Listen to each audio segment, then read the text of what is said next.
We need to repeal yung Foreign Investment Act Amendment na nag-lower ho nung Filipino only to about 100,000 lang, no? From 200,000 to 100,000. Yun hong retail trade liberalization, no?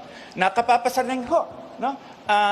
It lowers from 125 million pesos to 25 million pesos yung pagpasok ng foreigners, no?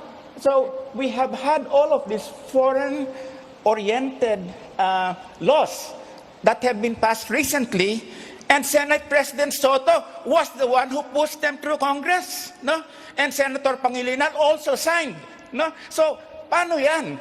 Sinasabi nyo for Filipino kayo, and then you're liberalizing all these laws, no? So yung sabi nga ni Senator Sotto, he tries to portray himself as independent of the Duterte administration. That's not true. The retail trade liberalization law is to uplift the economy of the country. It is madaling mamintas sabihin nga na, no, ba't binaba yung ano. We have lowered the threshold for those who would want to invest, foreign investments, because that is the way to open up the economy. Hindi pa pwedeng yung sitwasyon lang natin ngayon na mangyayari. Because we have, in our case, we have a stopgap measure. Like for example, we have the budget reform advocacy of Senator Lacson and myself. Right now, there are, every year, for the last 10 years, the 328 billion of the budget is unused. And we can easily use that. We will let you finish your statement, All right. Senate President. We can easily use that to help the MSMEs easily. For example, give 1 billion each for every province. There are only 81 provinces.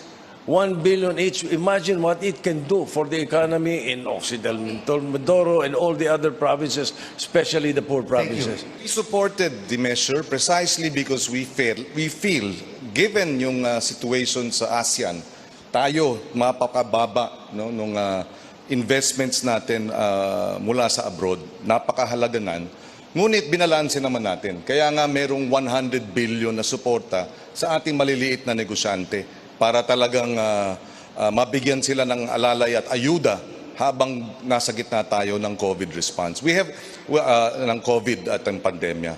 So kinakailangan natin balansehin. Hindi pa pwedeng bawal ang lahat ng foreign investment o kaya restrict it to the degree na hindi na lalaki ang ating ekonomiya dahil nakakadagdag naman sa totoo lang ng trabaho. But at the same time, suportahan ang ating lokal.